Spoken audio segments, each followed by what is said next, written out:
Okay, welcome to problem solving session for linear algebra. I am Siddhi Balwamburi from IIT Gandhinagar, and today we will discuss problems related to syllabus from week 11, that is problems related to Riesz representation theorem, adjoint of a linear transformation, and a few properties of a adjoint of a linear transformation. So let us get started with our first problem. So question 1. So let V be a finite dimensional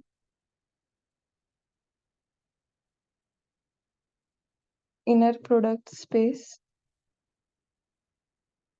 over R, and T is linear operator. So as we all know, linear operator means it is linear transformation from V to V. So it is linear operator on V, and let T star denote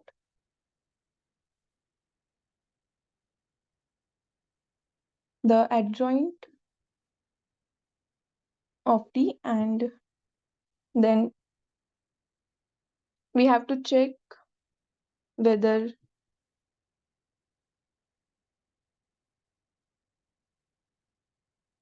the following statements are true or not. Okay, so the first statement is that T is injective, then T star is surjective.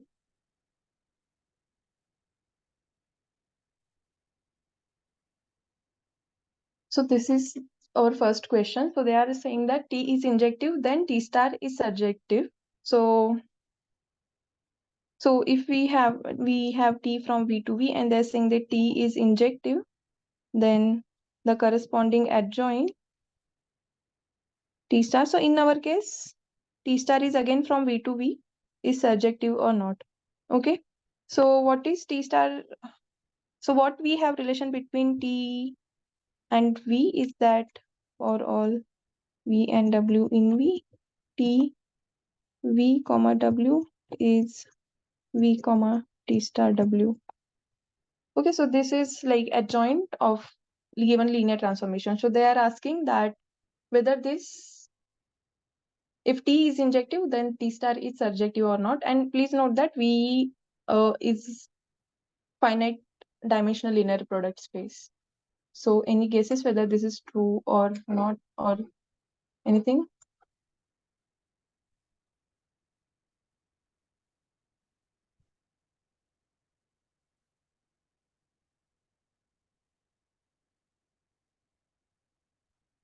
T is from V to V, and it is finite dimensional. So we can work with the linear transformation matrix of T. Okay, and we have few properties which we proved in the lecture, how the linear transformation matrix of T and T star are related to each other. Okay, so we will try to do that. So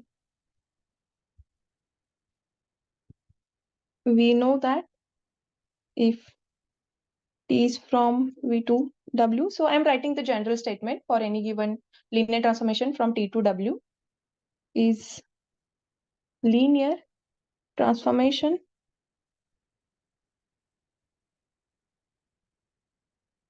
of finite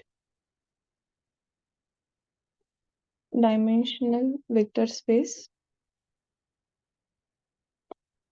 then T star beta 2 gamma is equal to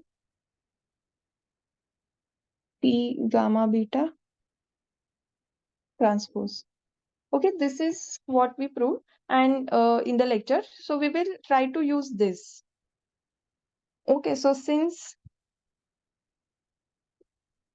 T is from V to B, V to V is linear transformation or linear operator as we have,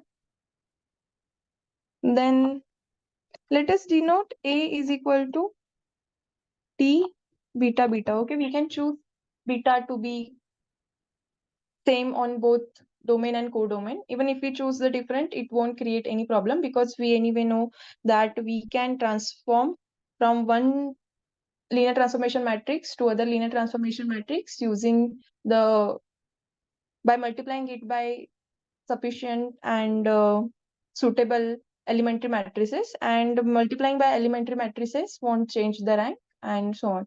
So we can choose the betas and the basis on both domain and codomain to be the same, and we can work with it. So if we have this, then P is injective implies that nullity of T is 0. Okay, we proved this, that T is injective, then null space of T is just 0 set containing 0, and then nullity of T becomes 0. Therefore, rank, so we can use rank nullity theorem or the dimension theorem, which we know. Dimension theorem, whatever you like to call it, which states that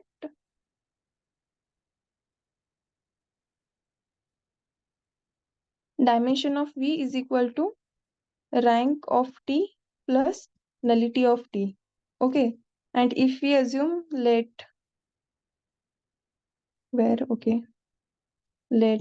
dimension of V to be n, then we get n is equal to rank of T. Okay, so rank of T is n. So now note that we also know that rank of this T and rank of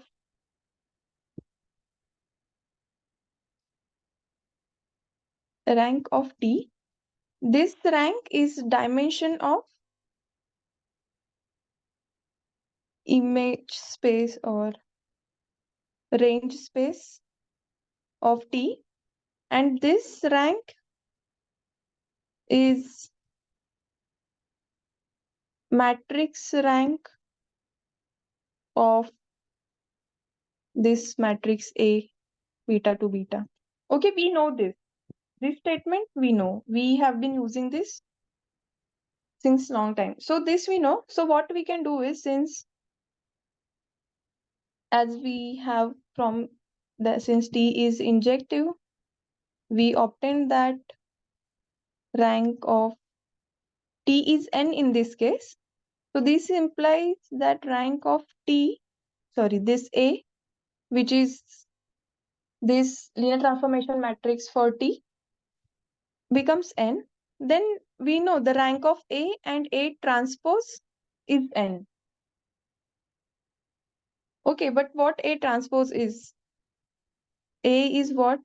It is T beta to beta transpose, which is n. And we know that what this matrix is. This is rank of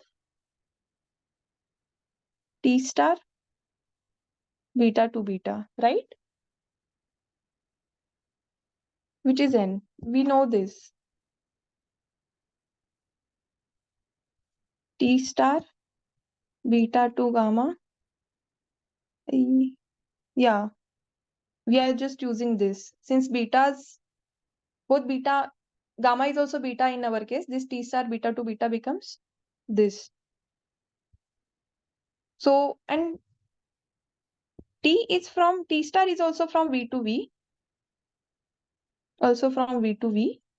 and using this rank of T star B to B is actually what we know, it is rank of T star, right? Which is n, which is also dimension of V. So therefore, T star becomes surjective. Any doubts here? So what we started with, the T is injective, we arrived at the conclusion that T star is surjective. Any doubts, please let me know. So this statement is true.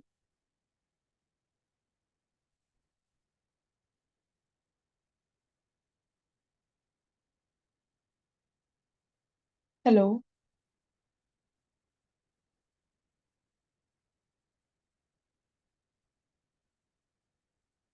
Is it clear? At least someone can type out.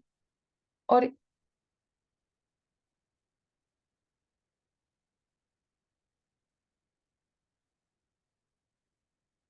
because I can't hear anyone. If someone is speaking, please type it because I am not able to hear anyone. Or if it is clear, please. Okay, so I assume that there are no doubts. If you have doubts, please write it in the chat because if someone is speaking, I'm not able to hear them. So let us move to next question then. If you have any doubt, please ask or write it in the chat. I will try to solve it. Now, the next question is that T is surjective, then T is surjective, then what's it? Yes. Then T star is injective.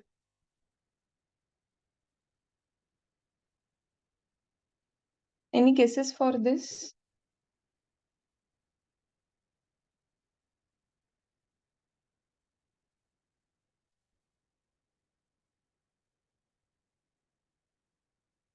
Things are easy because we are in finite dimensional case. So we don't have to worry much about because we have rank nullity theorem which we can directly use using the surjectivity and so on. Okay, so this also follows from the same that rank of T will be n. So let dimension of V is equal to n and which will be now equal to rank of T beta beta. Yes, it is true. Okay, so already as written in the chat, it is true. Okay, and which again we will follow the same argument. This T star beta to beta, right? We can have this because rank of T and we know this T star of beta beta is just transpose of earlier matrix. I mean this matrix. So this is equal and then become and which is what? Which is rank of T star. And again by rank nullity theorem, dimension of V by rank, or let me write rank nullity theorem.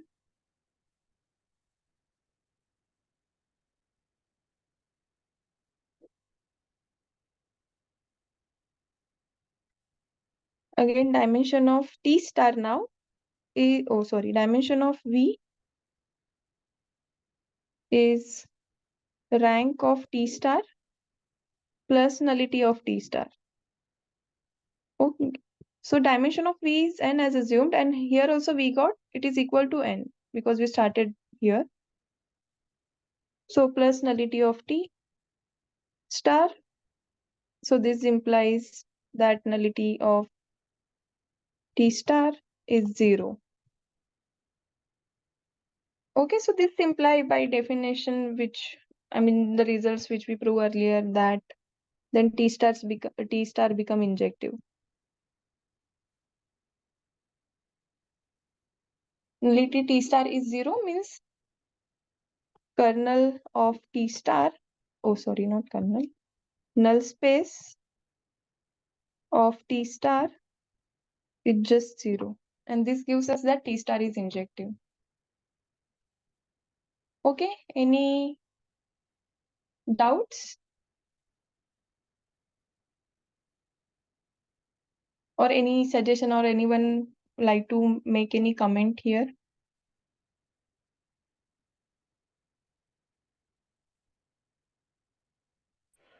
No, ma'am, understand. Okay. So we'll move to next question. It is just what we did just now, but in compact form. That T is invertible if and only if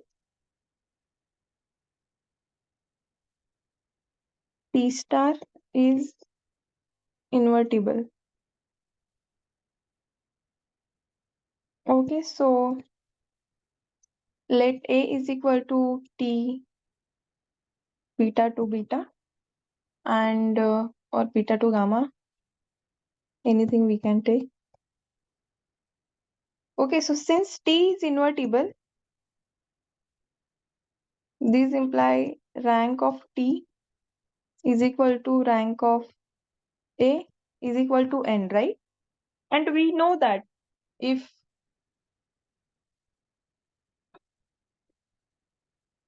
T is invertible, then if and only if rank of T is N. Okay, so which is if and only if rank of this matrix A, which we chose here, is N, because it is linear transformation matrix of T. And which is if and only if rank of A transpose is equal to N, because rank of A is equal to rank of A transpose.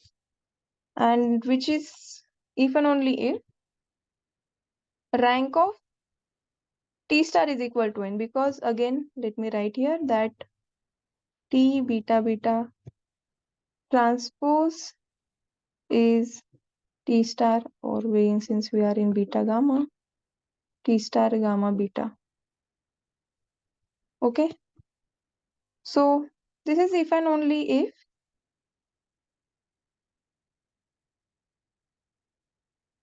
T is invertible, or we can write T is surjective. And since we are in finite dimensional and both dimension on V and W are same, I mean T is from V to V and surjective. So this implies T is invertible.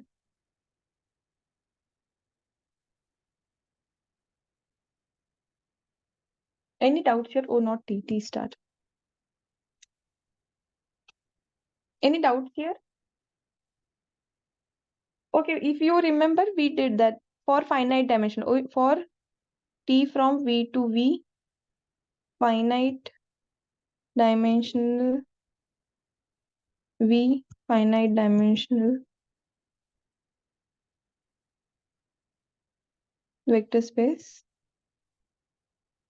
Then T is injective if and only if T is surjective, if and only if T is invertible. If you don't know how to do this, please try it. It is a good exercise because we also use this and kind of proved this in the earlier tutorials or live sessions which we had. Okay, so I'm just using this fact that T star is surjective on finite dimensional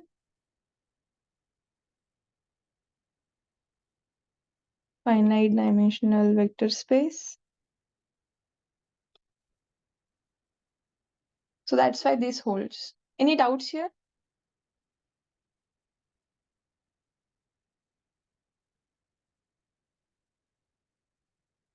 Okay, assume no.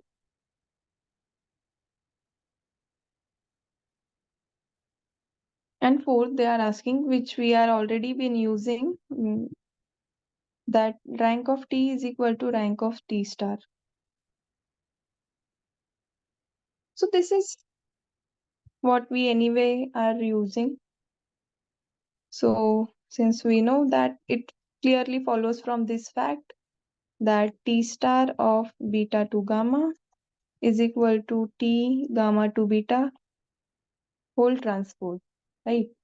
So this implies rank of T star, this as a matrix, okay? This is as a matrix is equal to rank of T beta gamma, T gamma beta. This is what? This is rank of T star, because rank of T and rank of linear transformation matrix is equal. So this is what we get. Okay. Any doubts or anything which is not clear? We are just using this fact again and again.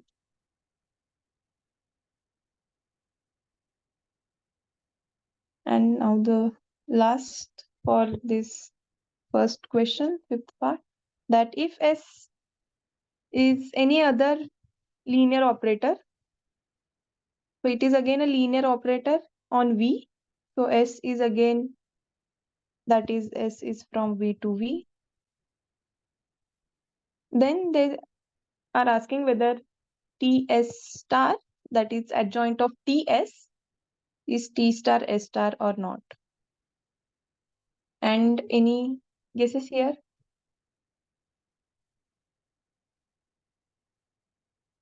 That TS star. So this is composition. So it is like T from V to V and S from V to V. Then TS from V to V is TS of V is T of S of V.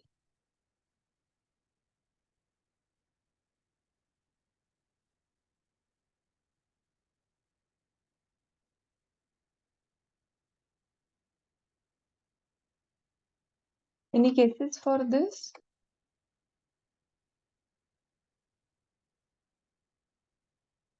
If not, then let us recall this result which we already discussed in the lecture, that if S is from U to V, so this is general statement, and T is from V to W, be linear transformations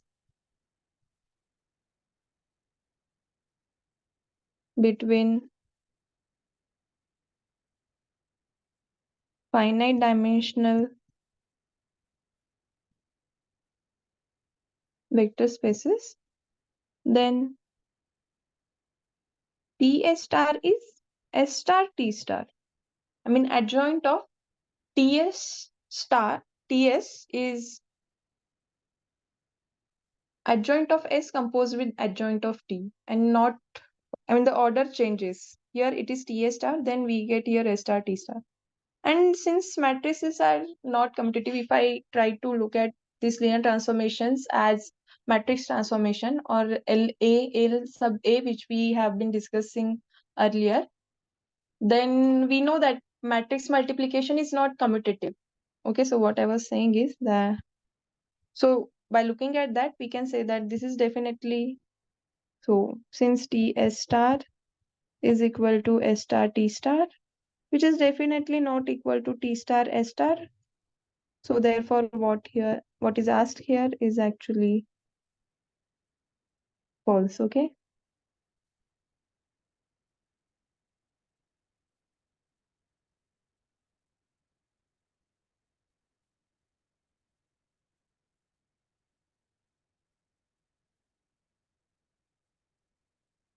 Any doubts here?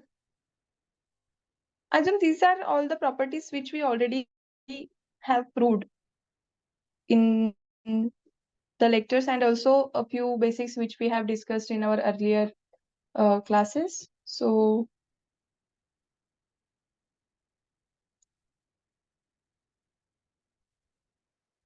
I hope this is clear and not a problem. If you have any problem, please let me know. We will discuss. So let us move on to next question now. Let A be an n cross n matrix with entries from C. So C is set of complex numbers, and let A dagger. So this A dagger is A conjugate transpose. Okay, so conjugate transpose means we are taking conjugate of every entry of A and then taking transpose of this A bar matrix. The conjugate transpose of A. Then we have to check whether the following statements are true or false. Okay, so first one is that determinant of this A dagger is determinant of A. And any guesses for this, whether this is true or false?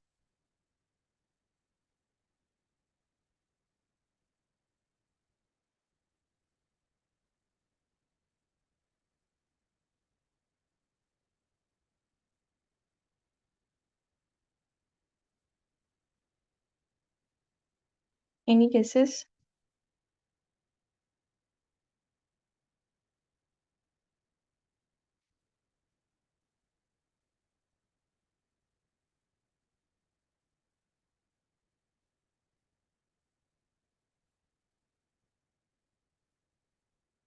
Okay, if not, then still any guess would be great. But note that here we can take simple matrix. So note that what is A dagger? It is conjugate, then we are taking transpose. So transpose is not a problem because we know determinant of A is equal to determinant of A transpose. That is not a problem. So conjugate might create a problem, right? Because I can take this matrix 1, 0, 0 and I. Okay, then if I am calling this A, then determinant of A is what? It's diagonal matrix, so it is just multiplication of diagonal entries. So which is A in this case, which is I in this case, right? But what is A dagger? It is conjugate, that is 1, 0, 0 minus I. And now I need to take transpose. So which is 0, sorry, 1, 0, 0. So this, or just to make it a bit different, let me write here 1. So that 1, and then it becomes 0, 1, I minus I. And now determinant of A dagger is what? It is minus I, right? So determinant of A is not equal to determinant of A dagger or so on. Or we can just take n cross, 1 cross 1 matrix where with complex entry. So the determinant of this thing is, let me write this, determinant of I is just I, but determinant of I dagger is minus I. Okay, and they are still not equal. You can also use this one. Not a problem. In short, this is not true. So I hope this is clear to everyone that this is not true. Oops, this is not true. So what's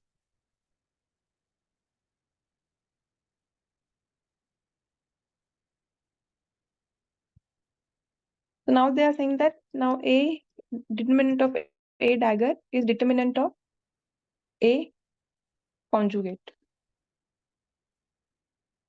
And now any cases for this one?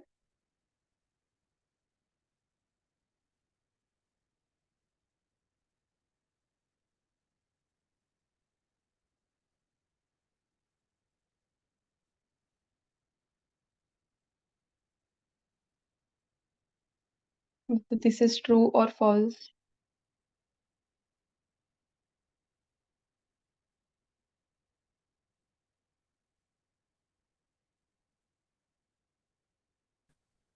So note that since A dagger is what? It is conjugate then transpose. Okay, and then determinant of A conjugate transpose will be determinant of anyway A conjugate, right? So it is enough to prove that determinant of A conjugate is determinant of A conjugate.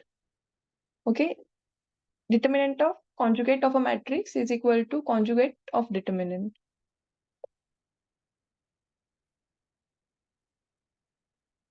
So any guesses how we can prove this or how to approach proving this? Or is it trivial?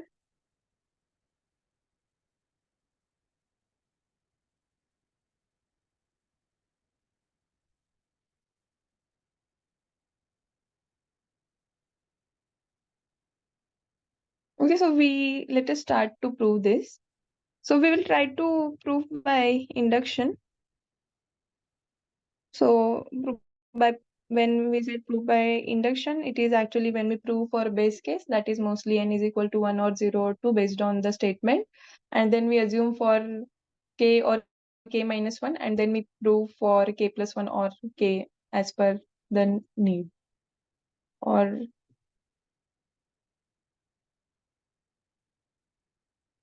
whatever is suitable.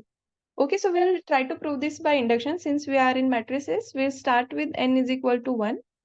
Then determinant of, then what matrix A belongs to M 1 cross 1 C would look like. Then A is just this Z where Z belongs to C, right? Then determinant of A is just Z. And what is determinant of A conjugate? Let me take. It is determinant of this Z conjugate, which is what Z conjugate, right? So therefore, determinant of A conjugate here is Z conjugate, which is what? Determinant of A conjugate, right? So for base case, it is true. For n is equal to 1, it is true. You can also prove this for n is equal to 2, but it is not needed. So let us assume that for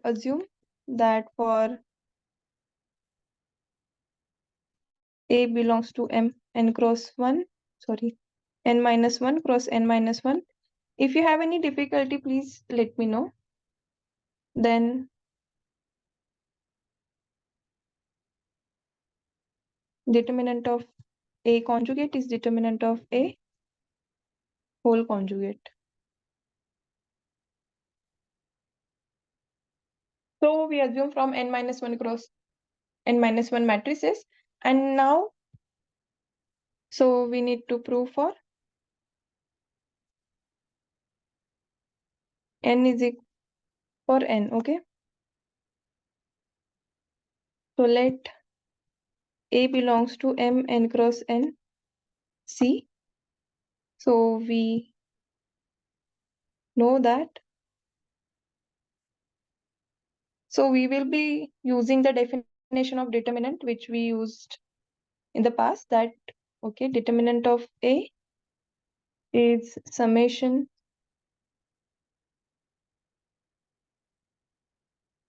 j from 1 to n minus 1 power I plus j aij, determinant of A tilde ij.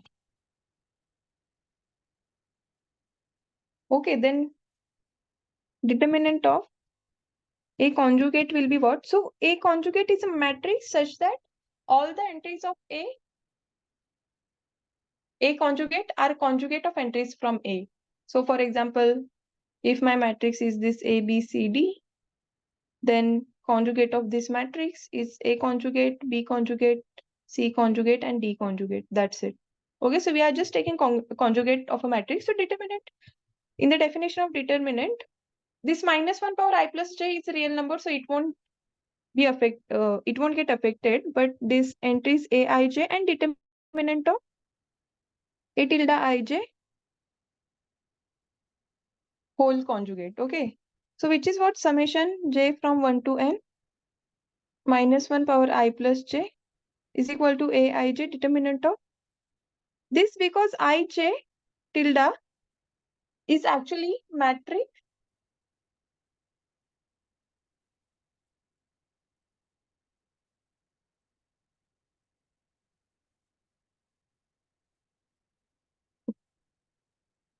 n cross n, right? So we have this. So we can just write this summation, right? The whole, we can take this, just multiplication. So summation minus 1 power j I plus j aij.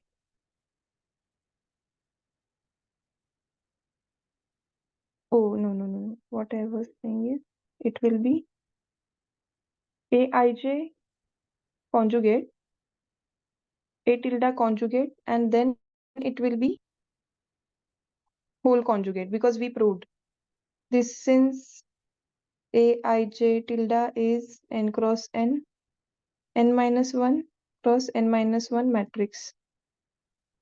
So this becomes summation minus 1 power I plus j, Aij determinant of Aij tilde whole bar, and we can just say summation also it's true, then it becomes by the definition determinant of A conjugate.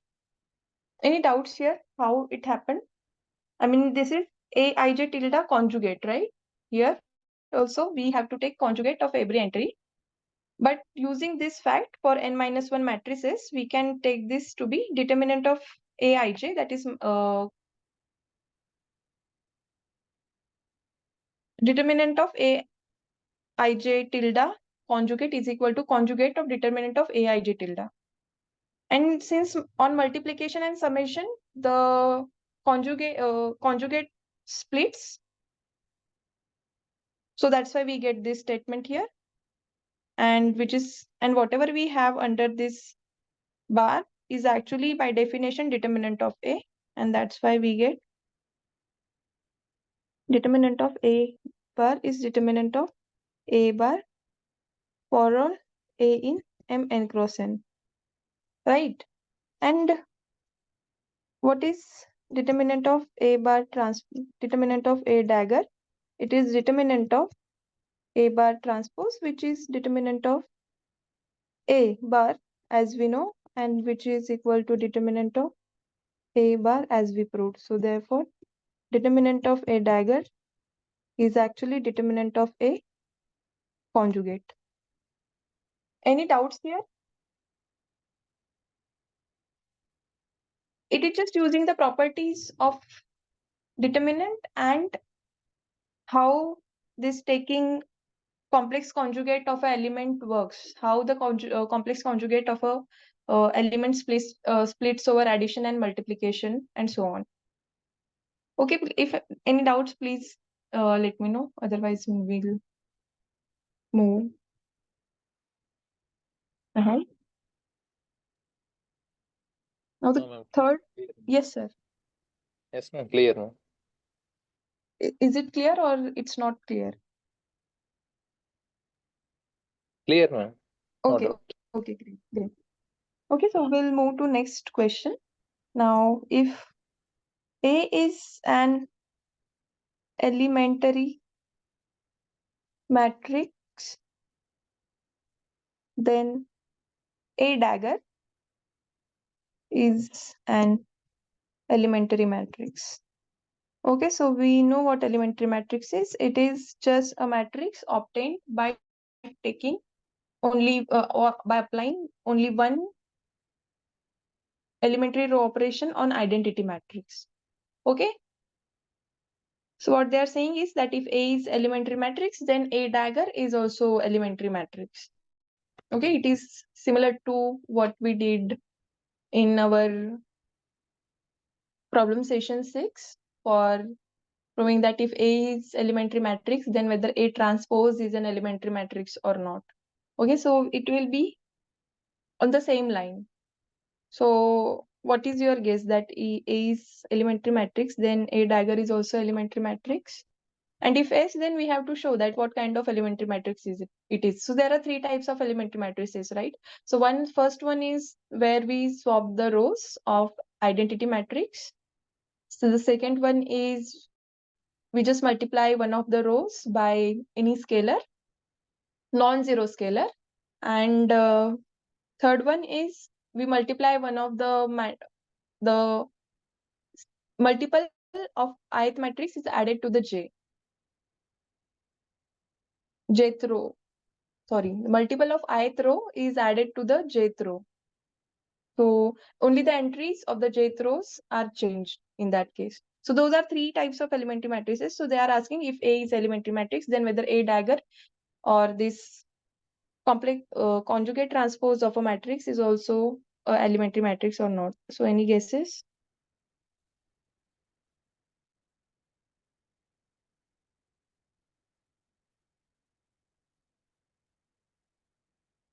So first one is what?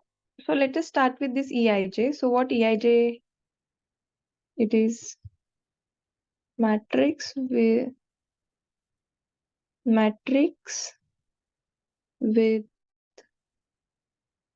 ith and jth row of identity matrix are swapped or interchanged. Okay, so what is A dagger then? It is EIJ transpose, conjugate transpose, right? But note that all the entries of E are only 1 and 0, so they are real numbers, right? So EIJ conjugate is just EIJ transpose, since EIJ has only real entries. Okay, and what is this? So how EIJ look like? So if you remember, or let me try, just suppose we have swapped second and third row, then it looks like this.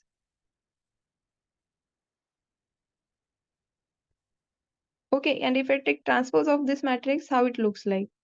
It is same. I mean, all the rows which were not changed remains the same. And which is again, or let me write here E23, which is again E23, right? Transpose. We discussed this properly so therefore this A dagger becomes what? EIJ, as we have EIJ transpose, which is just EIJ. For more details, you can check this from live session 6, question 4, part 4. Okay.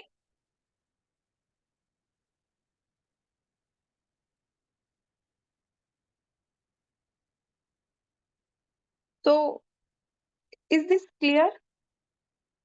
This is in 4x4, but in general also this is true. You can check this. And the first one, so matrix of of the part where ith and j rows are swapped, it holds. Okay.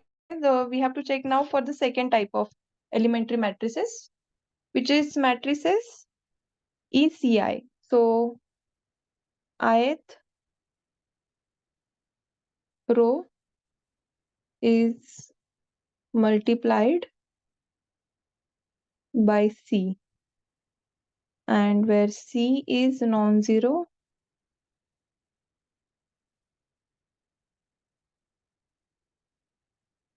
okay? So what is A dagger in that case? It is ECI conjugate transpose. But what is ECI conjugate? Okay, so how ECI looks like? So if I have this matrix, it is just, suppose for some, or let me write a gentle matrix.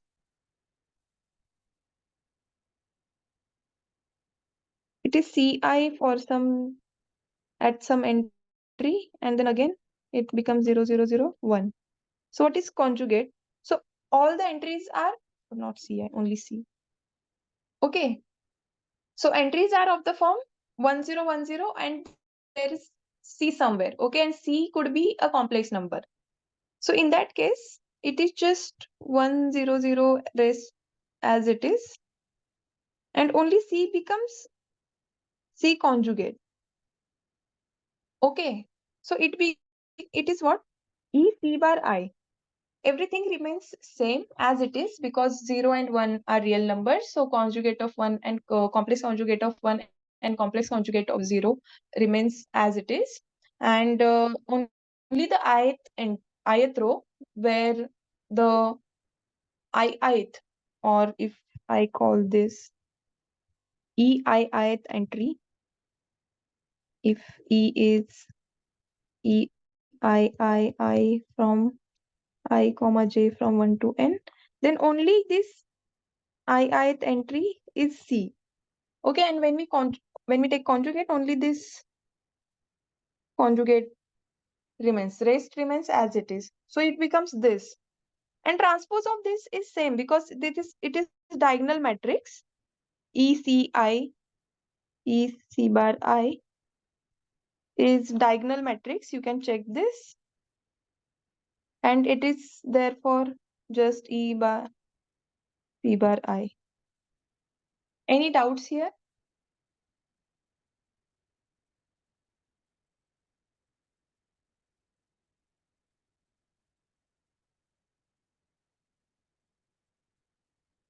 Okay, if you have any doubt, please ask. Otherwise, I will assume that yes, it is clear to you. Apart from this, this third type of matrices, and please go and check the notes of this live session, question 4, problem 4. There all we did everything for transpose of a matrix, and it works on the same line because all the elementary row operations which we used were like multiplying by some scalar and then adding to other row and so on. So only the multiplication by the scalar gets and when we take dagger of that matrix or complex conjugate, only those scalars gets changed. Rest remains as it is. Okay, so we have to only take care of conjugate of those scalars which we are multiplying to obtain our elementary matrix Ci plus j or comma j. Okay, so this is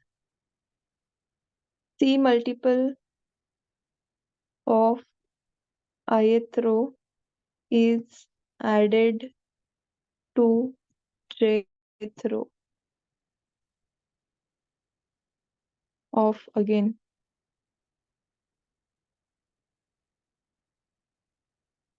in.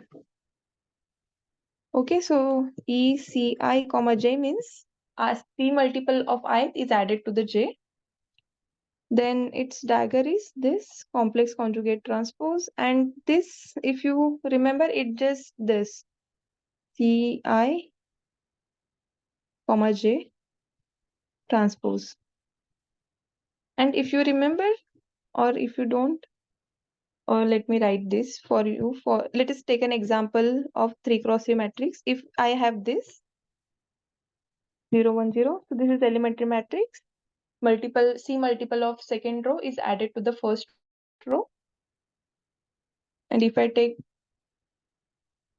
complex conjugate of this, it becomes 1 C bar 0 0 1 0 0 0 1 whole transpose, and it is what?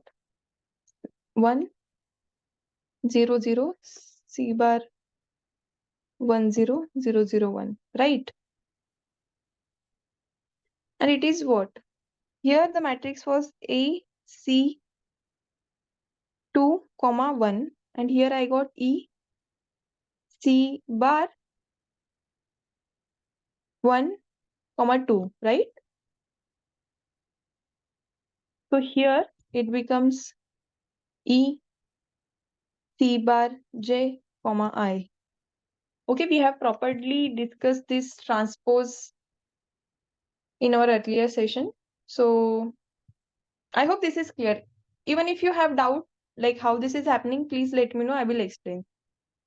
But we have discussed this earlier, so that's why I'm being a bit quick.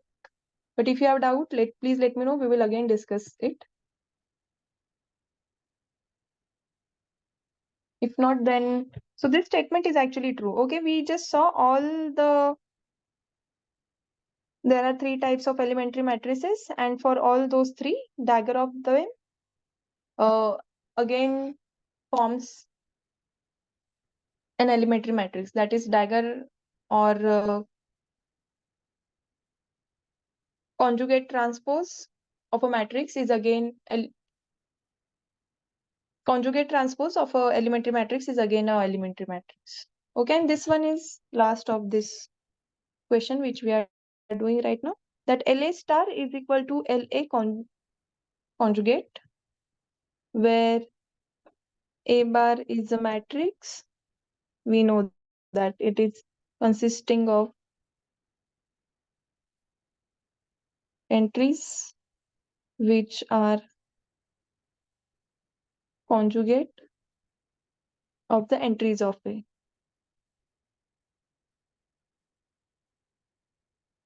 So any guesses?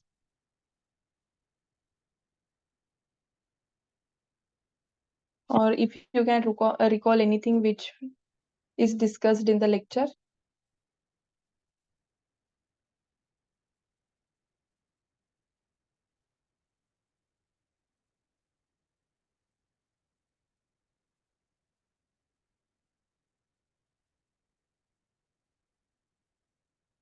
Okay, so let me write this.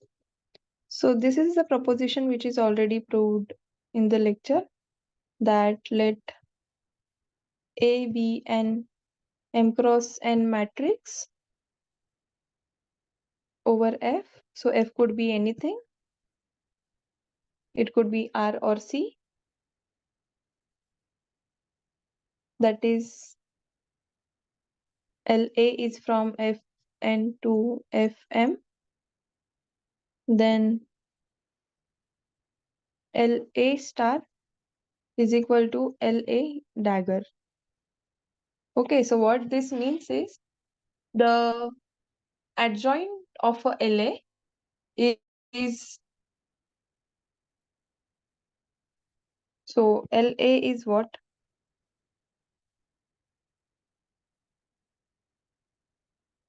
If it is from Fn to Fm, then it is X going to AX. Okay, and LA conjugate is what? It is from Fm to Fn, such that X is going to LA star of X. And what this means is that they are saying that this LA star is actually, this element here is actually a dagger of X. If this dagger looks like this, yeah.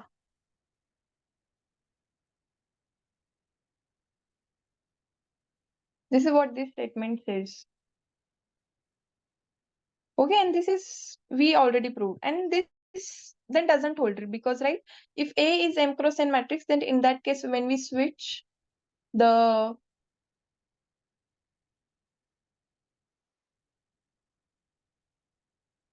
so what I'm saying, that LA is from Fm to Fn, and LA star is from Fn to Fm, then it is X going to X, let me write M, going to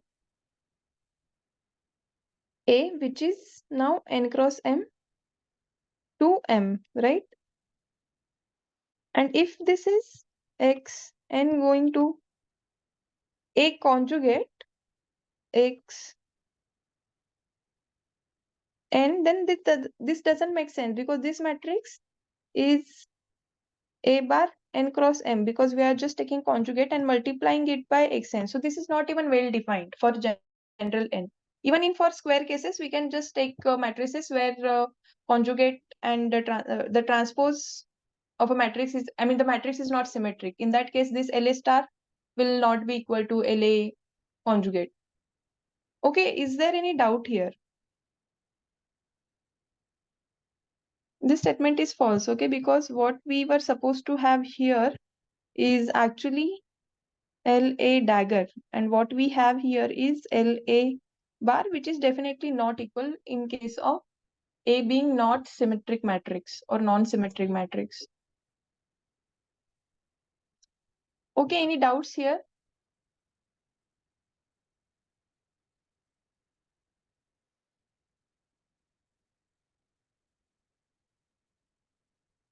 Now question third.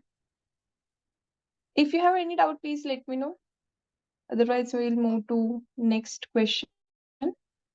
That let q of x is equal to ax square plus bx plus c in P2R. So P2R means all the polynomials in one variable x, say here, and with the degree of a polynomial being less than or equal to 2. Be such that integration of 0 to 1 pt cos t cos pi t dt is equal to integration 0 to 1 pt qt dt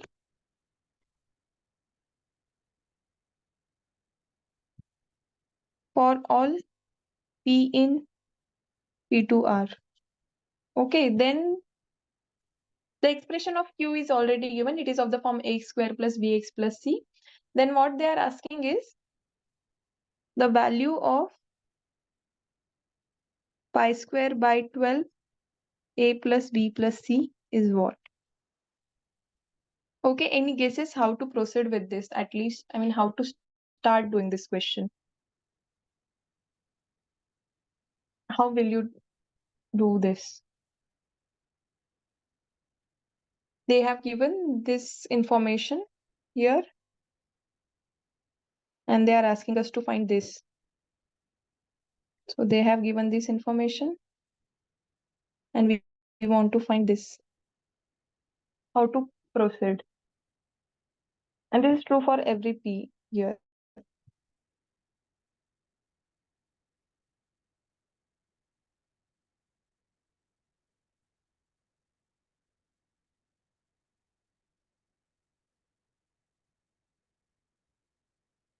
Or shall we just start with the substituting this qt is equal to at square bt and c and integrate both the side and equate and we will get something. Is that what you would like to do?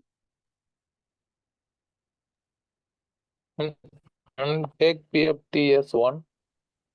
Yes, exactly. So we will do that. Okay, so we will choose our PTs such that we will be getting some values of ABC or some relations between ABCs, and then we will try to solve those relations so that we can get the values of ABCs. Okay, so as sir said, we will do exactly that. That we will first start with let PT is equal to 1, because since this is true for all P, we will start with this. Okay, then what we can do is then integration of 1 to 0 to 1, PT is 1, so just 1 cos pi t dt is what? From the definition, it is equal to 0 to 1, pt is again 1, qt is x square plus bx plus c, it's not, pt dt. Okay, so this LHS will be what? 0 to 1 cos pi t dt is equal to 1 by pi sine of pi t running from 0 to 1. And now this is 0 minus 0, which is 0. Okay, sine 0 and sine pi both are 0, so we get 0. Okay, so that's the one thing which we got. And on the LHS, we have this, that at square plus bt plus c dt. Okay, and integrating this, I will get this at cube by 3 plus bt square by 2 plus ct running from 0 to 1. And this is what? A by 3 plus b by 2 plus c, right?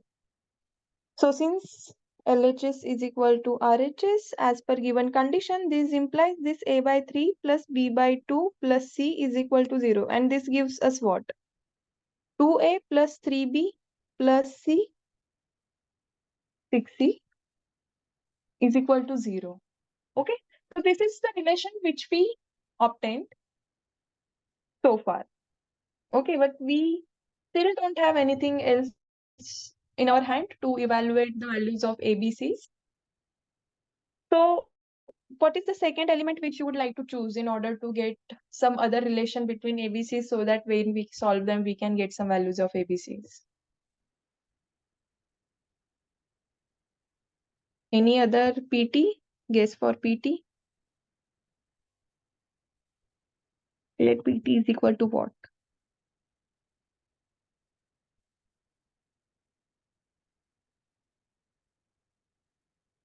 The next suitable candidate would be? T. Yes, sir? Yes, exactly. Okay, so it is 0 to, from given condition, it is integration of 0 to 1 t cos pi t dt is equal to integration 0 to 1 t into at square plus bt plus c dt. Okay, this is what we have. So we'll evaluate what is LHS, which is integration 0 to 1 t cos pi t dt. And you can use integration by parts to solve this thing. Okay, and if you solve, I'm not spending time to integrate everything. Okay, so the final which we get when we solve this is sine pi t sine pi t cos pi t and pi square running from 0 to 1. Okay, so when I substitute sine pi t, okay, so pi t sine pi t will be 0 here plus cos pi, or let me write again, pi into 1 into sine pi by pi square minus pi into 0 sine 0 plus cos 0 whole divided by pi square. So this is what? Sine pi is what? 0. It's gone. And cos pi is minus 1. So it is minus 1 by pi square. Minus here again. Sine 0 is gone. And in here cos 0 is 1. So minus 1 by pi square. So it is minus 2 by pi square, right? Just substituting the values of 1 and 2 in the given integration. And RHS is what? It is integration 0 to 1 at cube plus bt square plus ct dt, right? So from here what I get, RHS is a t power 4 by 4 plus bt cube by 3 plus c t square by 2 running from 0 to 1. And this will give me just a by 4 plus b by 3 plus c by 2. And when I equate, since LHS is equal to RHS, I get what? This a by 4 plus b by 3 plus c by 2 is minus 2 by pi square. Okay, that's what we got here, the LHS. And if I just take common divisor and everything and multiply it to the other side, what I get is this 3a. The common GCD here, or LCM here, is 12. Okay, and then it is what? 4b plus 6c is equal to minus 24 by pi square. Okay, and similar to third. So since we did with 1, since we did with t, now our final choice for our PT will be x square or t square, which, okay, so we are doing it with the basis of PT. Okay, if you notice. So again, from the given condition, it is t square cos pi t dt is equal to integration 0 to 1 t square at square plus bt plus c dt. Okay, then RHS, let us calculate RHS first. Then RHS is what? This integration 0 to 1 a t power 4 plus bt cube plus c t square dt. And this is what? A power 5 by 5 plus b t power 4 by 4 plus c t cube by 3, 0 to 1, and which is just a by 5 plus b by 4 plus c by 3. right? And LHS, if you calculate 0 to 1 t square cos pi t, trust me, this is again minus 2 by pi square. Okay, you will get some expression, and when you evaluate it, so do this integration by parts and you will obtain this. And after substituting, then since LHS is equal to RHS, and since we have this, so just a suggestion from my end, if you are appearing for the exam, since we will be integrating many things because of the inner product, we are integrating product of different functions. So it will be great if you uh, try to memorize the formulas if you have forgotten for integration. Okay, so since LHS is equal to RHS, from both sides I will get a by 5 plus b by 4 plus c by 3 is equal to minus 2 by pi square. And this will give me 12a plus 15b plus 20c is equal to minus 120 by pi square. Okay. So the three equations which we get are this. From the first one, we have this equation. From the second, when we put t is equal to 3, we have this equation. And when I substitute pt is equal to t square, I have this expression. Okay, so this, if you see, there are three equations in three variables. Okay, and all of them are linear in ABC. And we anyway have to find the values of ABCs. So let me just again write this for you. The system of equations become this: 3b plus 6c is equal to 0. 3a plus 4b plus 6c is equal to minus 24 by pi square. And third one is this 12a plus 12a plus 15b plus 20c is equal to minus 120 by pi square. Any doubt here?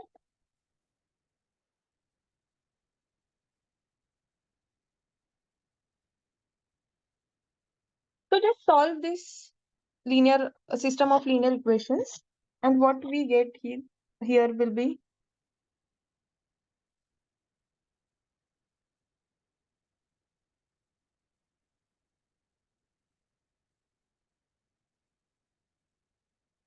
the final answer, like after solving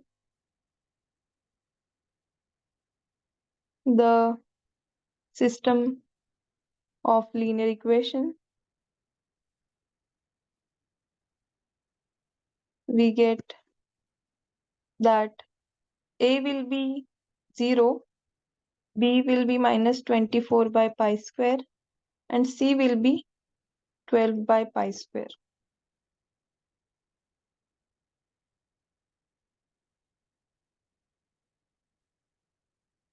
Okay, so just solve this system of linear equations and you will get this. Okay, by the way, anyone has doubt that why this is linear system of equation, don't get confused by this pi square. This is just a scalar here. Okay, this has nothing to do with the variables here. I mean, it has, but not directly. So this is still a system of linear equation. This is system of linear equation. And since this is three equations in three variable, it will have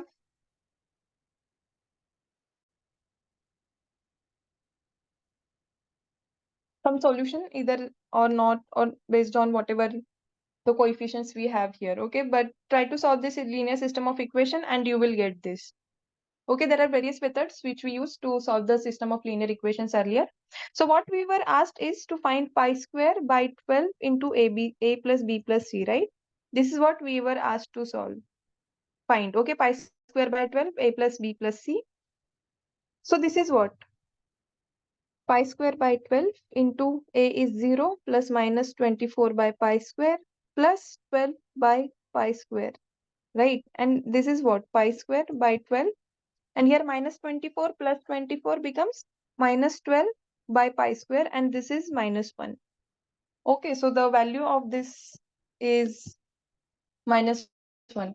So what we did here, instead of directly substituting, because if you try to solve this by directly substituting cos pi t here, so if you just substitute qt to be ax square plus bx plus c and try to evaluate this directly by assuming some general expression of pt here and general expression of pt here and try to solve it, it won't take you anywhere.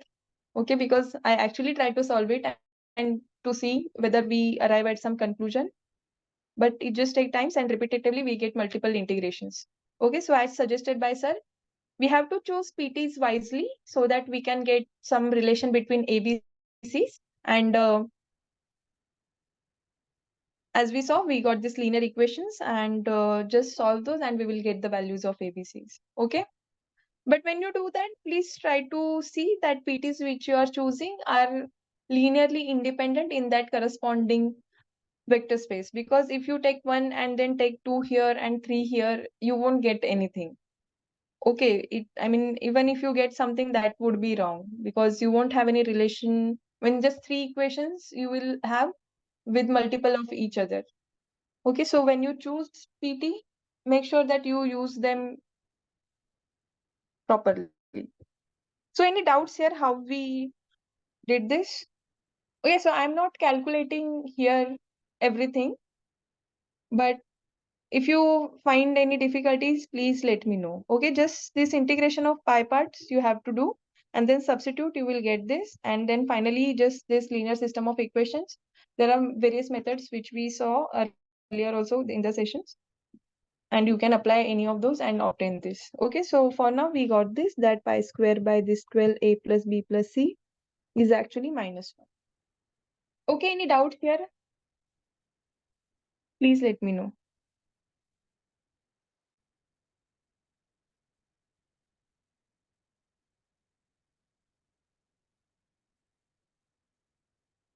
Okay. I assume there are no doubts. If you have, please ask. Otherwise, we will move to next question. So consider R3 with the standard inner product. So I hope you know standard inner product for R3. Okay, so it is, sorry, for A, B, C, P, Q, R in R3, inner product of A, B, C, P, Q, R, it's just AP plus BQ plus CR. Okay, this is standard inner product of R3. Okay.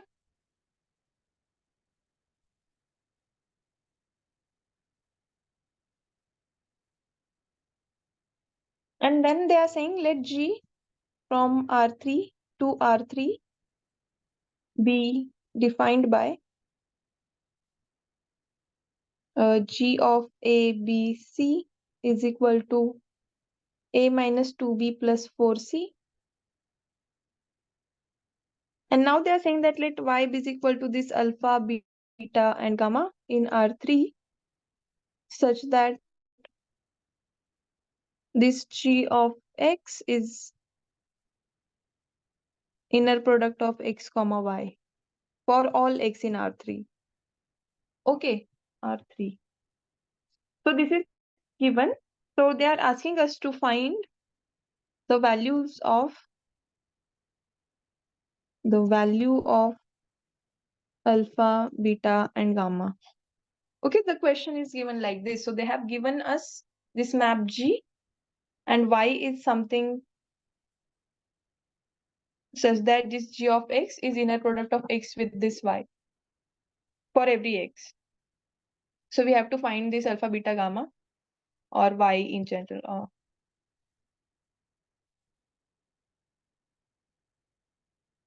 Okay, so we already did this kind of thing in our lecture, right? If you remember, it was done from R3 to R2. Okay, if you remember, so we will be following the same. So we start with any ABC in R3. Okay, and then G of this ABC is what from definition? G is given like this, A minus 2B plus 4C. Okay, but G of ABC is also such that it is ABC inner product with the Y, right? Alpha, beta, and gamma.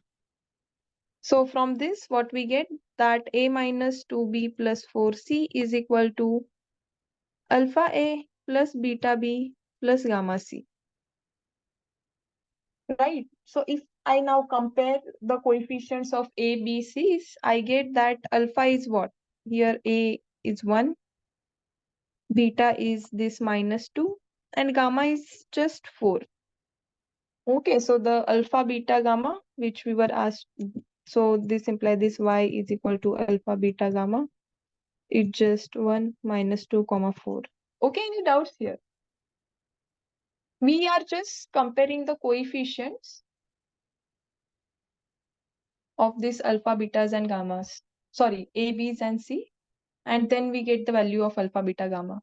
The exact same kind of question is already discussed in the lecture for a linear transformation from R2 to R3 or R3 to R2. Okay, please go through that as well.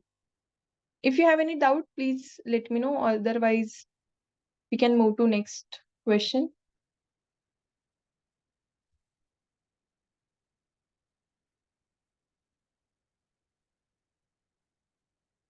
Okay, no doubt, I assume.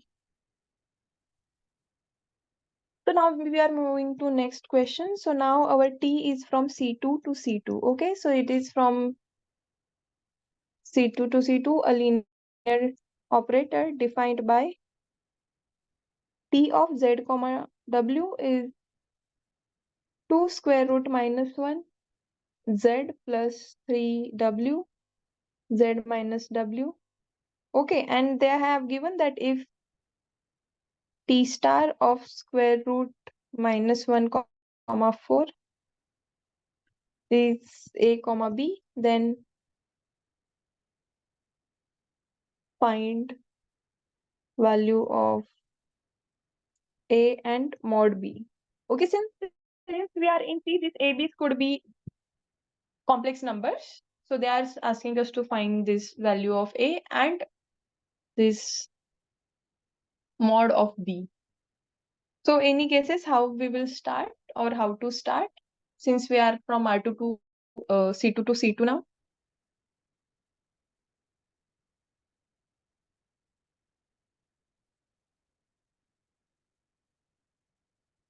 So we have to find the expression of T star in short. Okay, that's what we have to do here. That how this T star is, so that when I apply that T star to this element root minus 1 comma 4, it will give me AB, and that's how I will get the values of A and B. Okay, so it is given. So given that T of Z comma W is just this 2 root minus 1, or let me write I for now, plus 3 omega Z minus 3W Z minus W. Okay. So now let X comma Y be in C2.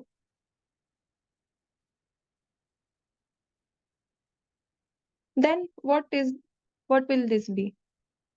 Z comma W T star. I need to find the value of T star, right?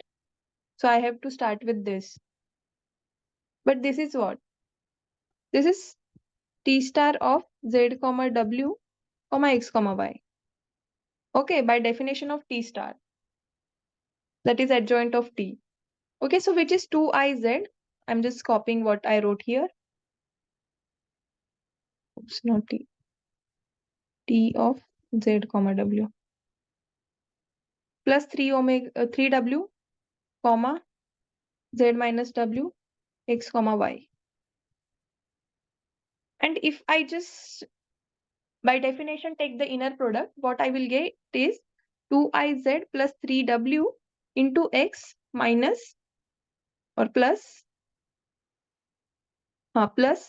Z minus W Y. Now note that I want T star of X and Y. Okay. So if I try to write this in the terms of z into something plus omega into something, then what it will be? It will be by definition, or I can just write z into something plus omega into w into something. Then it will be by definition of inner product. It will be, suppose if I call this star and this star, then it will be this, right? And this is exactly what my t star xy will be. Okay, so that is my aim. I want to take, I want to simplify this expression such that I can write it as z into something plus w into something. Okay, so that's my aim. Okay, so let us start writing it. So if I take everything, the coefficient of this z, then it is 2ix plus y, right? 2ix plus y. Plus, if I take everything, the 3x minus y into w. Then by definition of inner product here, it will be z comma w into 2ix plus y comma 3x minus y, right?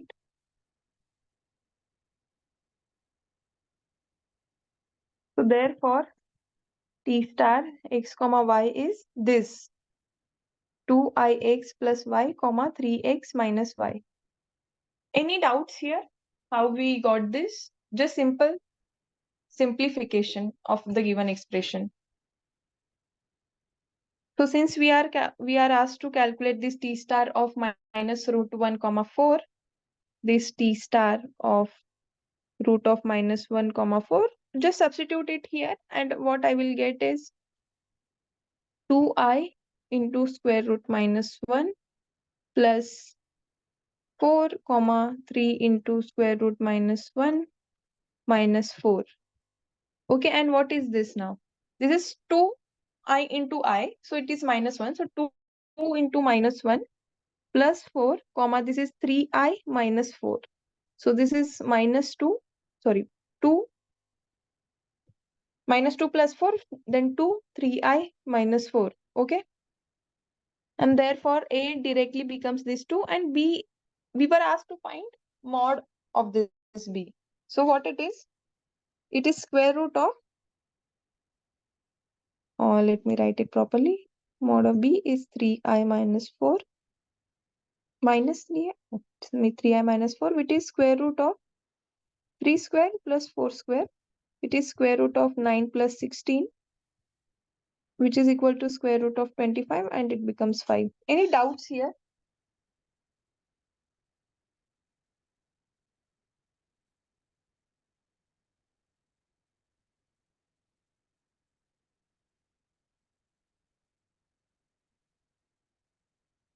So what we did is we started with this expression, and then we got this t, and we again, whatever t, the definition, after substituting the definition of t here, the t of z comma w, we again try to obtain the expression where we wrote something of this sort, multiple of z and multiple of w. And then again, by the definition of inner product in R in C2, we obtained this. And yes, then we get this t star of xy is equal to 2ix plus y, comma 3x minus y.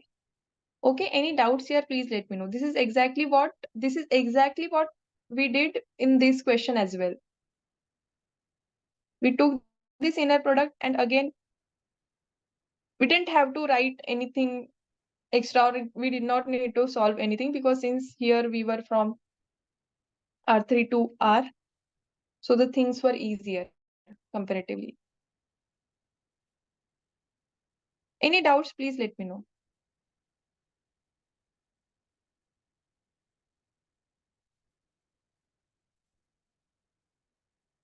If not, then we'll move to next question. Question 6, that let T be a linear operator on a finite dimensional inner product space V over R.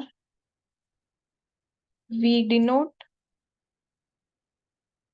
by Curti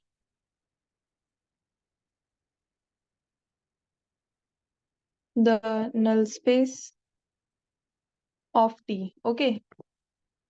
And we have to check whether the following statements are true or not. Again.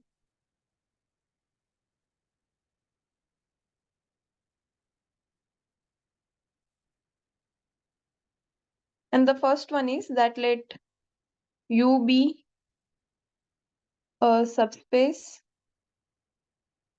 of V.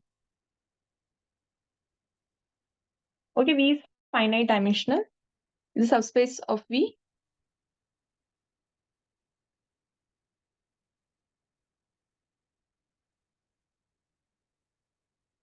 is if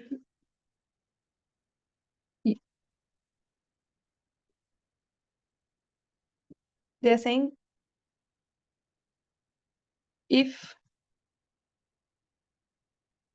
yes, it was right. Let U be a subspace of V. Then they are saying then U is invariant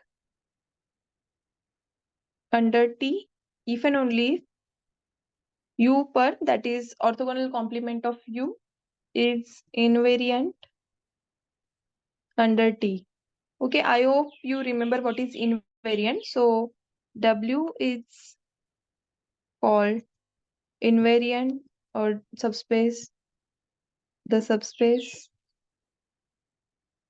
W is called invariant under T if T of W is contained in W again. Okay, so that's what they are saying, that they are saying that T is invariant under, sorry, U is invariant under T if and only if U per, that is orthogonal complement of U, is invariant under T star. So that is what they are asking. And what is your guess? Does this always has to hold? That just because T is invariant under U is invariant under T, then does that mean that the orthogonal complement of U has to be invariant under T star?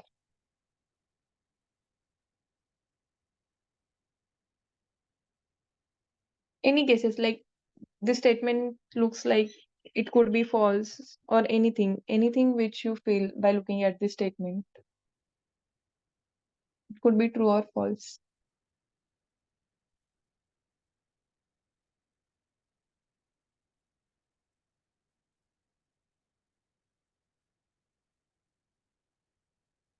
Okay, since no guesses, let me start. So this statement is true, okay, and we will try to prove this. So we are proving first implication, then we have that T of U is contained in U since U is invariant under T. So let us start with any V in U per. Or okay, I hope you know V per. U per is just orthogonal complement of U. Then this implies what? That U, inner product of U and V is 0 by definition for all U in U, right?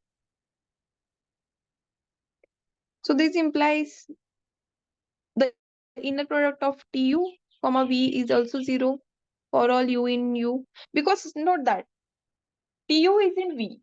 Sorry, TU is in U, and anyway for any U inner product of U and V is 0. Okay, so this is true since TU is contained in U, or TU is contained. Here we are using the given condition that u is contained in u. Then by definition, this is u comma t star v, right? Which is 0. And this is true for all u in u, right? These imply what?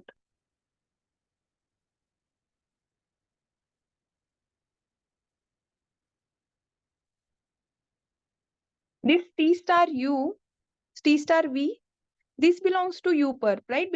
Because for any given u in u, inner product of this u, inner product of this this given u with this t star v is always 0. Okay, so by definition, this t star v is in u perp. So this imply what? That for any v in u perp, t star v is in u perp. So this imply what? That t star of u perp is contained in u perp. Right? Any doubts here? The first implication we just proved. So therefore, u perp is invariant under t star. Any doubts here?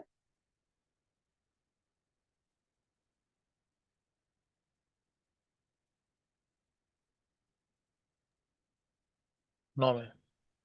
Okay. Now the other implication. Now for the other implication, we have that t star u perp is contained in u perp. Okay. So that was the only if condition, that u perp is invariant under t star. So this is what it means. Okay. So now we have to prove that u is invariant under t. Okay. So we have to start with the u and check whether its image again land in u or not. So let u be in u. Then this imply what? That u comma v is 0 for all v belongs to u perp, right? By definition. So this implies that u comma t star v is 0 for all v in u perp, right? Since t star u perp is contained in u perp. Okay. Here, this is the step where we are using the given condition that u perp is invariant under t star. Okay, then again, now the simple definition of this. So this is true for all v in u perp, right? So these imply what? That tu belongs to u perp, right? This implies that tu belongs to u. So therefore, for any u belongs to u, we got that tu belongs to u. Therefore, u is invariant under t. Any doubts here?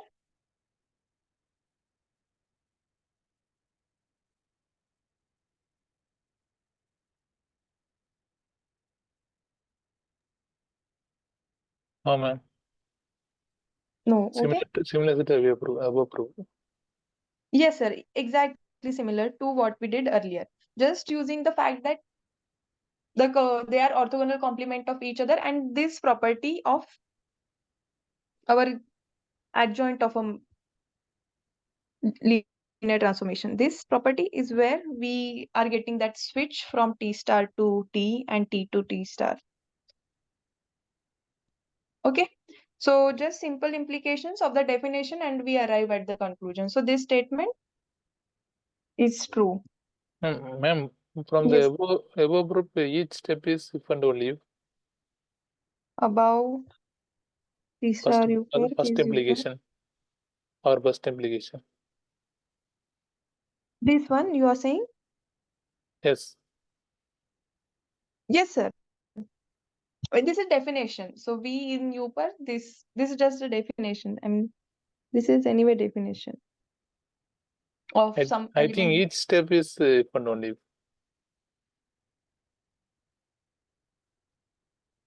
This is not if and only because it is contained in, it is not equal.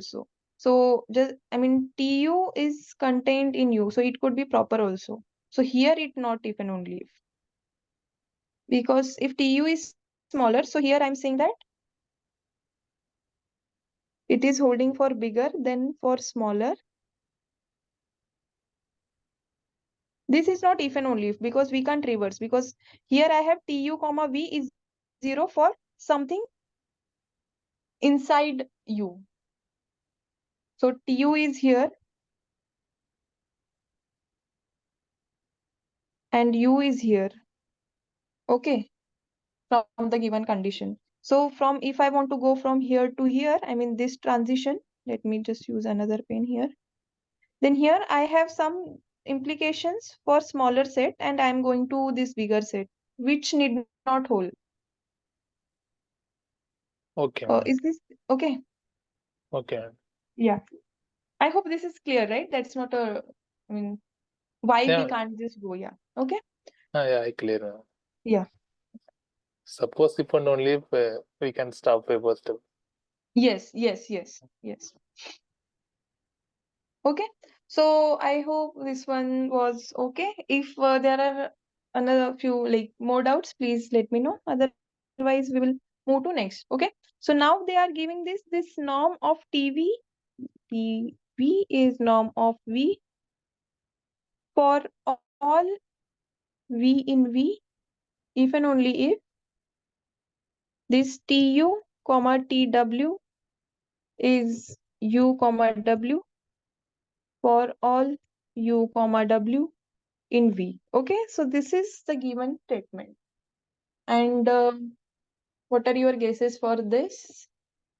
That is this if and only if?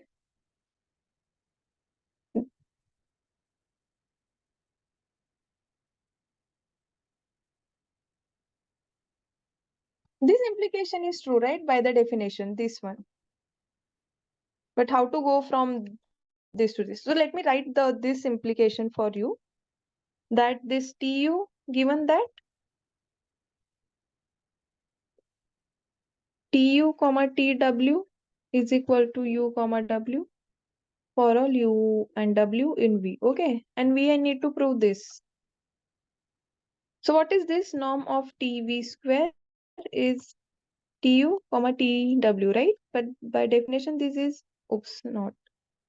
This is TV comma V. So by given condition, it is V comma V, which is norm of V square. And since they are all non-zero, we can clearly write that norm V square, since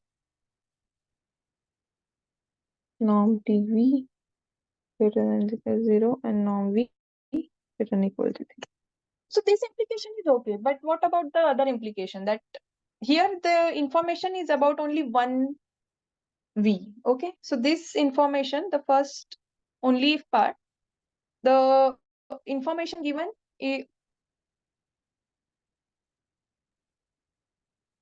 is for only one element V. And here Ma'am, when we are going, yes sir. take V as U minus W.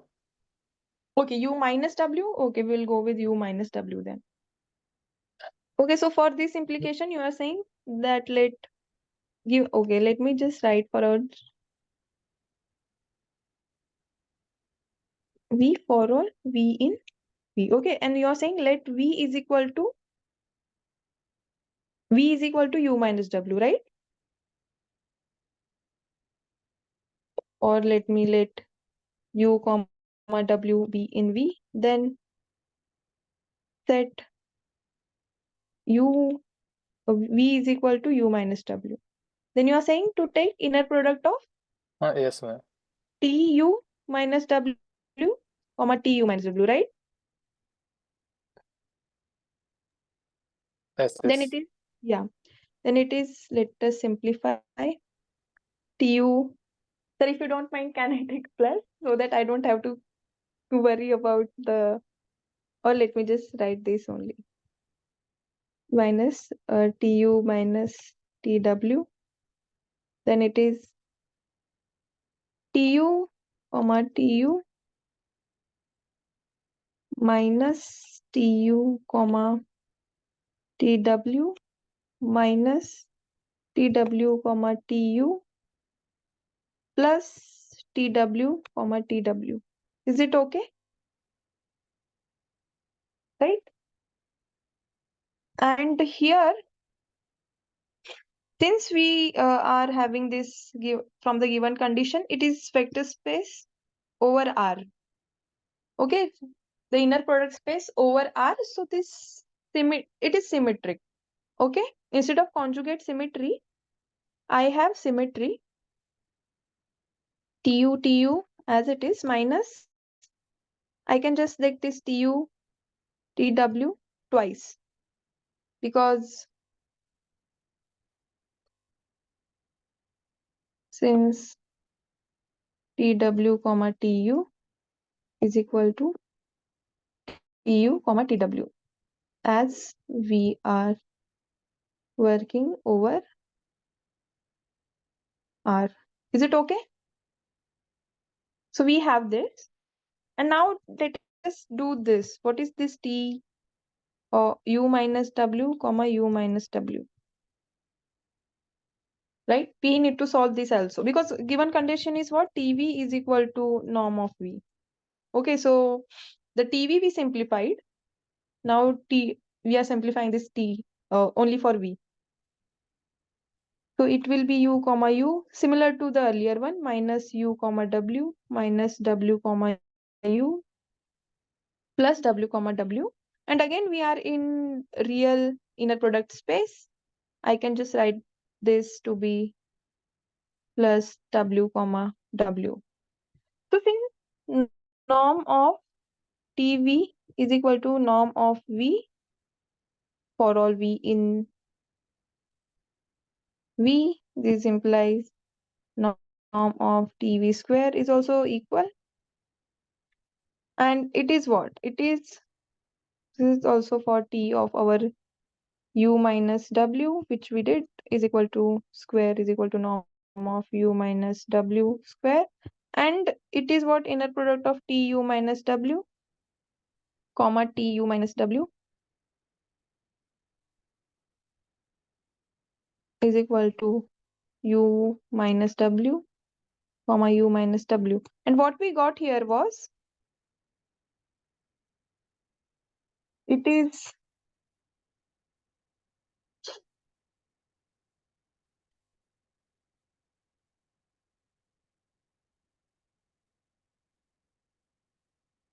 TU comma TU minus 2 TU comma TW plus TW comma TW. Please let me know if there are any typos or mistakes which I am making. Minus 2U comma W plus W comma W. Okay, but since norm of TU is equal to norm of U, this implies this TU comma TU is equal to U comma U, right?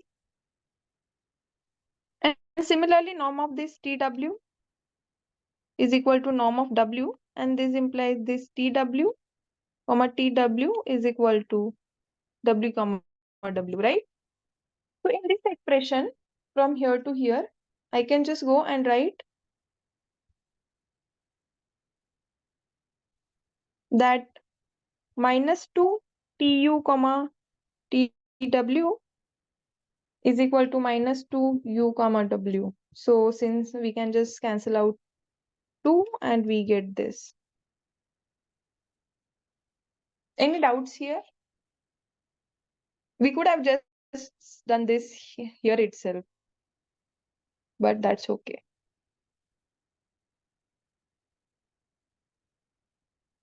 But any doubts here, like how we did? This was just a definition which we followed.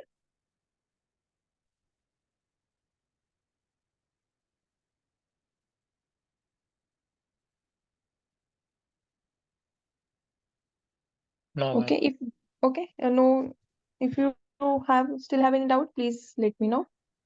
Otherwise, we'll move to this next part. That if TV, comma V is equal to 0 for all V in V, then T is 0. Any guesses for this? That TV, inner product of TV and V is always 0. Then can we conclude that T itself is a zero linear transformation?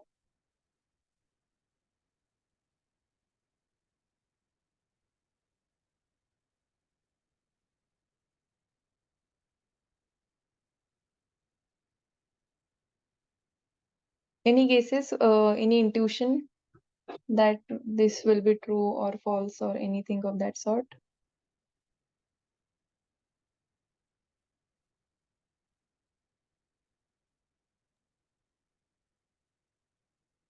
Inner product of TV, comma V equal to 0 is given. Mm-hmm. So then inner product of V, comma T star V is equal to 0. Yes, okay. You are saying that this is 0. This implies V comma T star V is 0, right? Yeah, that's true. Okay, then, Then subtract both sorry, equation. subtract, then you are saying that TV minus V comma, this will be this, right? Or am I making, okay, so let me write it properly. TV comma V minus V comma T star V is equal to 0. And then, I mean, it is just like this T comma V is equal to V comma T star with the definition of adjoint. That, but how can we conclude that it is 0? The T is 0.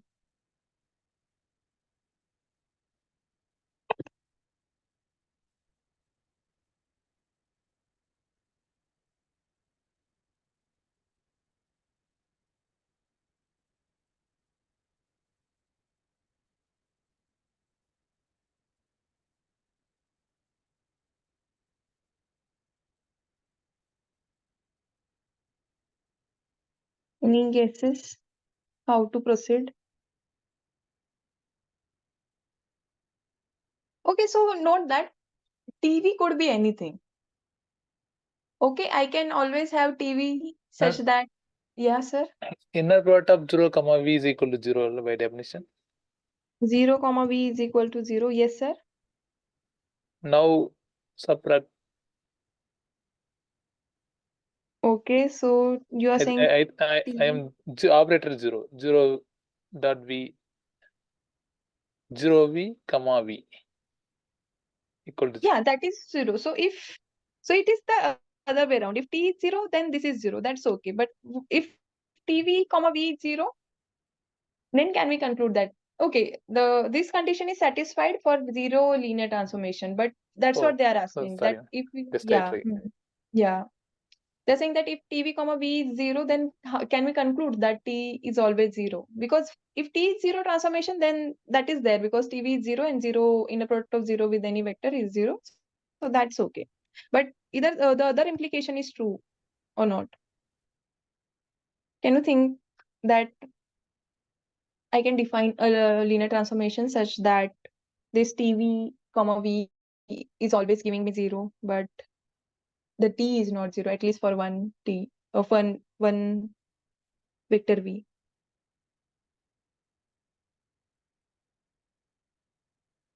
Can you come up with the inner product and T such that it will give me 0?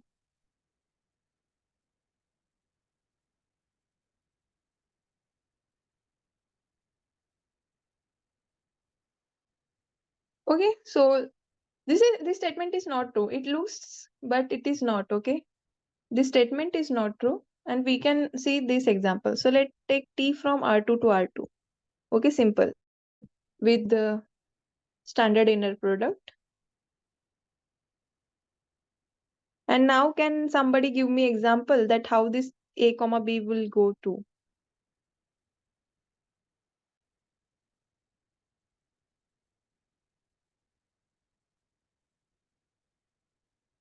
I want inner product of T, whatever I write here. When I take it with AB, I want it to be 0, other than 0, 0. Okay, if I take this B comma minus A, how it will go? Okay, then T of A comma B into A comma B will be what? What is T of A? This is linear transformation, by the way. Okay, this is linear operator. That's not a problem. Okay, one can check that. It is linear transformation. Then it is b comma minus a into a comma b. And what is by definition? It is ba minus ab, right? And this is always 0 for any given ab.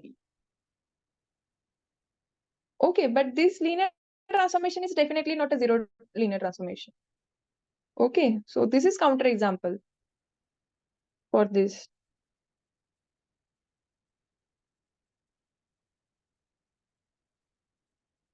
Any doubts here? The counter example, how it is working. When this standard inner product, this component wise multiplication.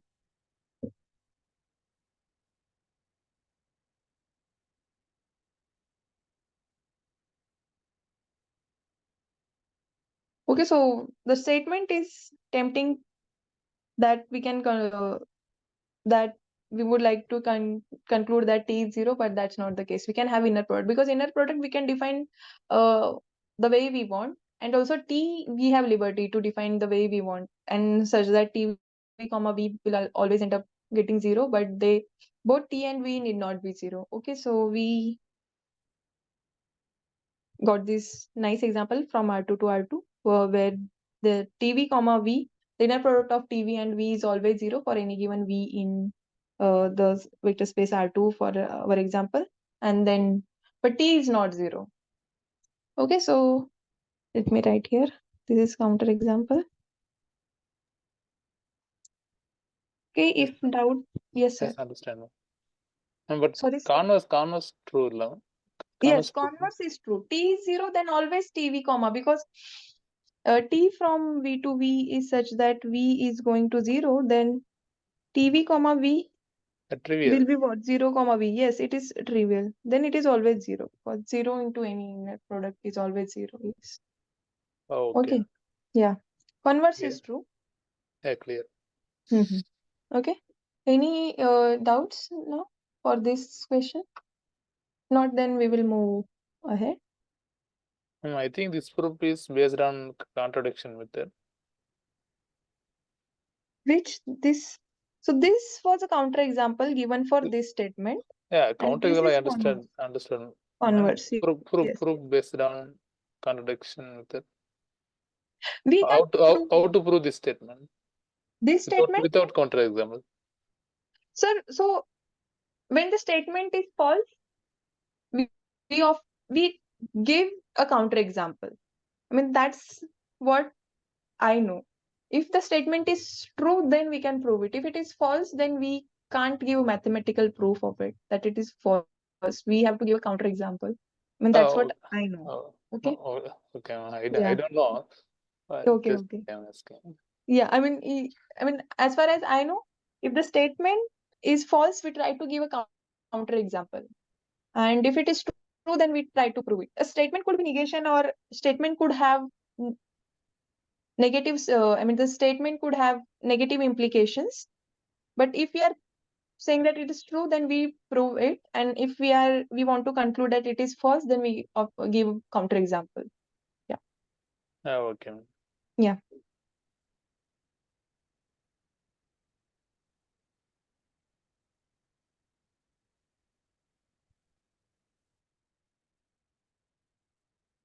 For that, let beta be an orthonormal basis. So we are starting with orthonormal basis of this V. Then they are saying that this T beta beta is equal to T beta beta dagger. And any guesses whether this will be true or not? The orthonormal is important here. And we know how the expression of T beta beta is for orthonormal, right? So from the lecture, remember that we know that if beta is equal to, if I choose to be V1 to Vn,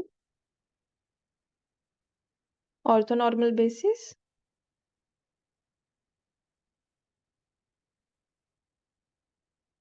of P, then T beta beta is equal to what?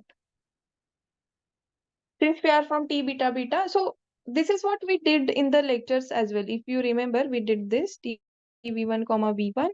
This is TV1 comma V2, so on, and TV1 comma Vn.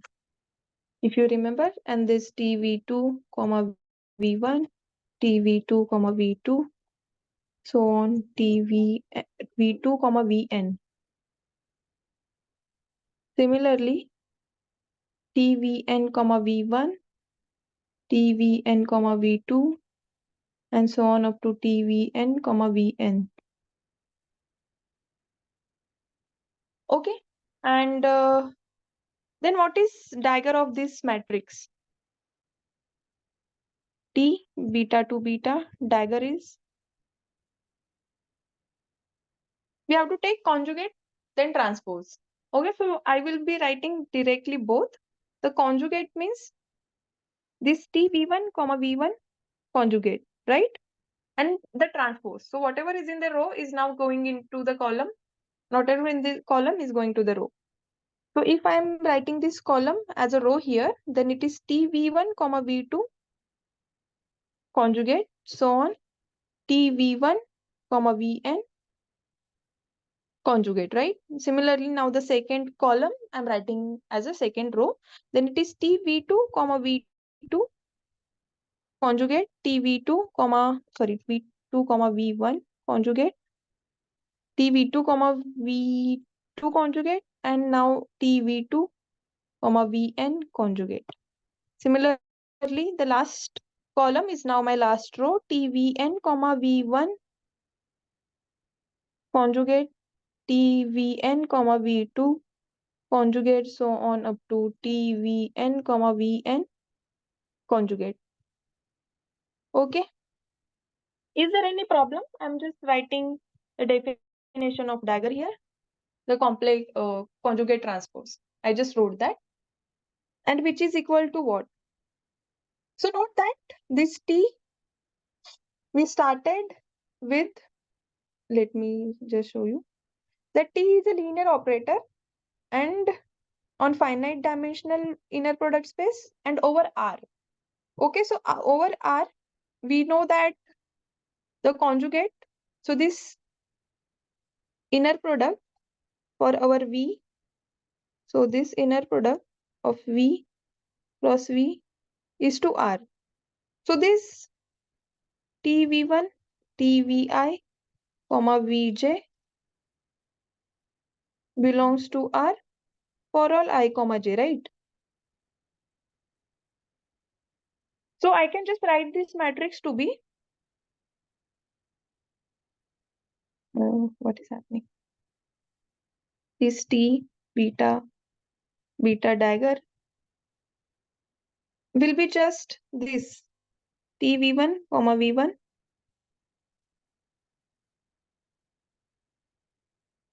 TV2 comma V1 TVn comma V1. Similarly, a TV1 comma V2 TV2 comma V2, so on TVn comma V2 and up to, since belongs to R, so let me write, therefore for all I, comma j implies TVI comma Vj conjugate is equal to TVI comma Vj. Okay, understand this. And then this is TV1 comma Vn to TV1 V2 comma Vn, so on up to TVn comma Vn. Is it okay?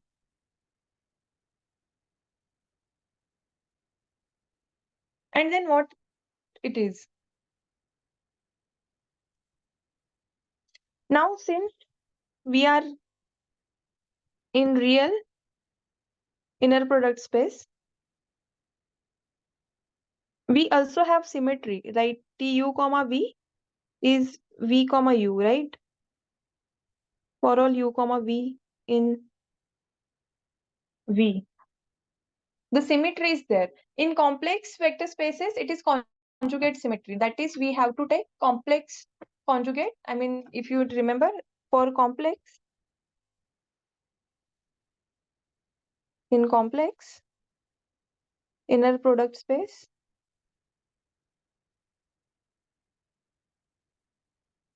U comma V is V comma U conjugate. But since we are in real, it is just equal. Okay, so therefore this dagger becomes what? We can just switch the positions of this T beta beta dagger, and we end up getting the same matrix V1 comma T V1, V1 comma T V2, V1 comma T Vn. Similarly, V2 comma T V1. I'm writing correctly, right? Yeah, I think.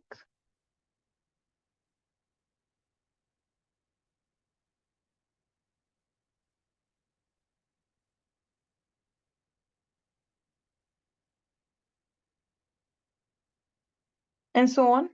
And I will end up getting the same thing.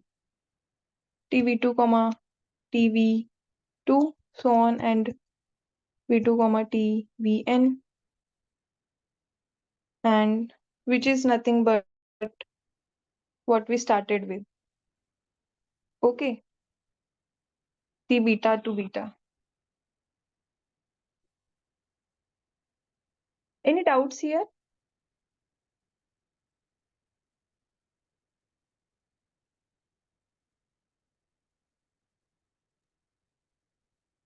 No doubt, ma'am. Clear, ma'am. Okay, so it was just No. swapping By using the. definition, it is very trivial proof, I think. Yes, yes. Okay, because we had this orthonormal basis Yeah. of P. Okay. Both bases are same, so Yes, yes, matrix power star can be written as yes. uh, It will give me orthogonal this. complement. Yes, yes. Sorry, conjugate Okay. transverse. Yes, We have proved already previous yes, yes, examples. exactly. But I just wanted to give it in terms of the what we did in the lecture and so on. So Uh, I hope this is clear now. uh, Okay. yeah, So any. it is detailed proof. I understand. Okay. Okay, sir. Ma'am, I have one more doubt, ma'am. Yes, sir. Is there possible any linear transformation Mm-hmm. such that every subspace is invariant subspace of V? Every subspace is invariant. Uh, A linear. I Okay. think So I you. think identity transformation Yes, or exactly. Because but in that any other I transformation is possible, ma'am. any other transformation for other than. I mean, we can always define such linear transformation which can give us. But at this moment, I don't know any. But T of V is in every. Oh, okay. Yes, I mean linear. Yes, I mean you can take this, right? T of X going to, for example, let T is from V to V. Then T of V is just let alpha belong to F, alpha V, alpha non-zero. This will again be a linear transformation where every subspace is what I can say. Every subspace is invariant subspace.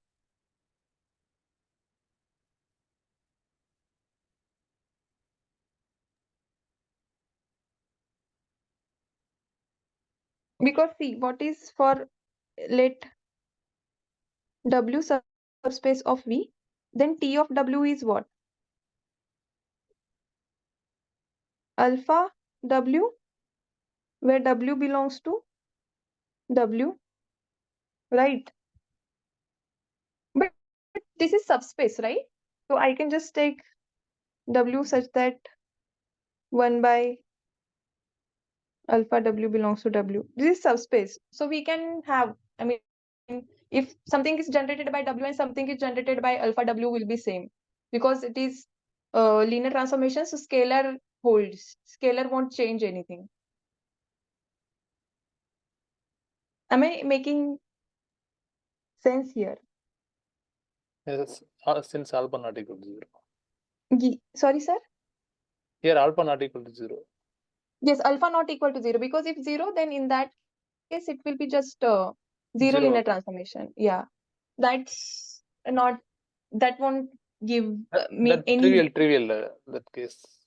Yes, it will be trivial. Yes, it will be trivial. Everything is going to 0. So only 0 will not every, yeah, I mean 0 for zero transformation. Again, every subspace will be invariant because T of W will be 0 always, and it is always be contained in W. Yes. Yeah, so 0 transformation, I mean, non-zero is not needed in that case if you just want to see any Scalar. invariant. Yeah, but scalar multiple would always work, I guess, based on the linear transformation. Yes. I think it's scalar transformation. Scalar transformation, yes, but is that always? Yeah, yes, it will be. Okay. Okay. Okay. Thank Okay. you. Yeah, sure. So Any it has further doubt? infinite number of operators working. Yes, yes, we Condition. can have, yes. Based on number of elements in field. Yes, yes, yes. Change the alpha and you will get new linear transformation which has every vector subspace is invariant subspace. Yes. Okay. Yeah. Any doubts now? No, If ma'am. not, then we can end the session. Okay. Clear, ma'am. Okay. Thank you. Yeah. We'll end and we'll meet next time. Yeah. Okay, ma'am. Thank you. Sure.